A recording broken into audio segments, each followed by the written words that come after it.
Welcome to PwC's Policy on Demand. I'm Sindhu Blume.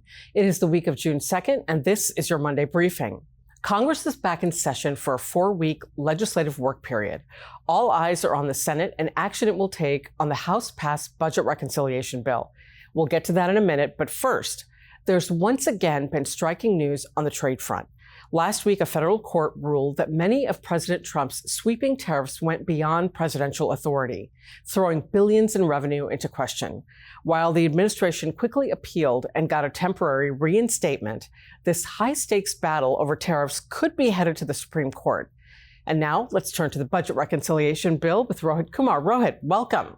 So Rohit, we are speaking on the morning of June 2nd, which I want to point out is your birthday. So happy birthday.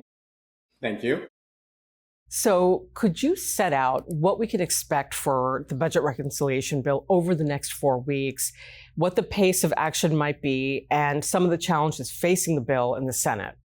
Yeah, so I think the first couple weeks are probably consumed with primarily two tasks. One is walking the Senate parliamentarian through the major features of the bill, places where there might be potential points of order, so-called bird rule violations, doing, what in Senate parlance we call the bird bath, to figure out what comports with the Senate rules and what would face a 60-vote point of order if challenged. And as a reminder, under the way the rules work in the Senate, if something violates the bird rule and is subject to a 60-vote point of order and it can't overcome that hurdle, as we would expect to be the case given the partisan environment, it just rifle shots out that provision. It doesn't take the whole bill down, just the offending measure is stripped from the bill. And it's a section by section analysis. So it's really a textual analysis and it is exhaustive. It basically doesn't end until the bill is hitting final passage. So that's step one.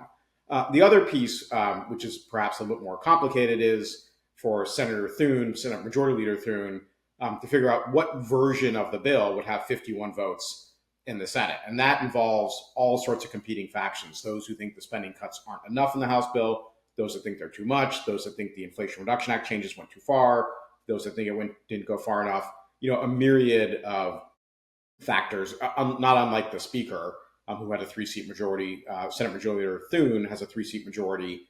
And there are already a couple members that have signaled that they are likely to vote no. So his real working majority is perhaps somewhat less. So those are the two main things that are happening. And I think that takes at least a couple weeks. And then, third, fourth week of June, you could anticipate Senate floor action. All right, so there are several provisions I want to talk about, but let's start with Section 899, which has been getting a lot of attention lately. Under this provision, companies would be penalized if they are from countries that are deemed to impose discriminatory taxes on U.S. companies, such as digital services taxes. Now, what is the fate of this particular provision, do you think? Yeah, so this was sort of a bit of a surprise to me in terms of the amount of attention it was getting, because some version of this has been floating around for quite some time, and it was entirely foreseeable that Chairman Smith was going to include it in his version of the reconciliation bill. He is, after all, one of the primary authors of a big chunk of what's in that section of the bill. And look, while I think there is certainly room for clarification as to the scope of the provision, what's covered, what's not covered, things like that, I think some version of this is likely to survive for a couple of reasons. First and foremost, I think the Hill Republicans anyway, view it as giving the U.S. Treasury Department an additional point of leverage in its negotiations with other countries to try to get a better answer on the so-called Pillar 2 rules relative to what was negotiated by the Biden administration. Again, channeling House and Senate Republicans here, who were very unhappy with the way those negotiations landed. And second, and I think equally importantly, and I think somewhat lost in all of the coverage over the last week or so, this provision does not come into effect unless a jurisdiction has an offending tax provision, unless it has a digital services tax or a UTPR regime, both of which lawmakers, and in many cases on a bipartisan basis, view as an unwarranted intrusion into the U.S. tax base. So this is not sort of throwing the first punch, for lack of a better term. This is a response. This is sort of designed to be deterrence. And while the proposal is being credited with raising over $100 billion of revenue over the budget window, that to me is not the most plausible outcome, because it seems, to me at least, implausible that countries would just barrel on with these regimes, like incur the tax penalty that the U.S. is proposing. In fact, if you had to pick between, all of that revenue being collected and none of it being collected, it would seem to me none of it being collected is the more likely scenario because it's just so punitive. And U.S. lawmakers, to be clear, would be totally satisfied with that result. They don't actually want to collect the revenue. They want the behavior change. And Treasury wants the behavior change. Lawmakers want the behavior change. And I think several jurisdictions are realizing behavior change may be the order of the day. Now let's move on to the other provisions. Which provisions are expected to survive the Senate and what could change? The survival of the Senate is a sort of a multi-step analysis. It is both bird rule questions, like, is this going to face a 60-vote point of order? And there are some things that have no revenue effect or no budget effect. They're immediately suspect from a Senate bird rule analysis. So if you have a provision you care about and you look at the Congressional Budget Office document or the Joint Committee document and you see no budgetary effect, that's an immediate red flag. And then there are just the things that don't have the votes. And I can't think of anything off the top of my head that for sure doesn't have the votes in any form. Modifications for sure. For example, on the tax side of the House, the Inflation Reduction Act changes. I don't think the Senate will be able to pass the House version without some modification, perhaps being slightly less aggressive in the scale of phase out and repeal that the House proposed. Likewise, on the individual SALT cap, there are no Republican senators that think that the cap should be any higher than $10,000. And there are probably several, I can think of several, who think the cap should be zero.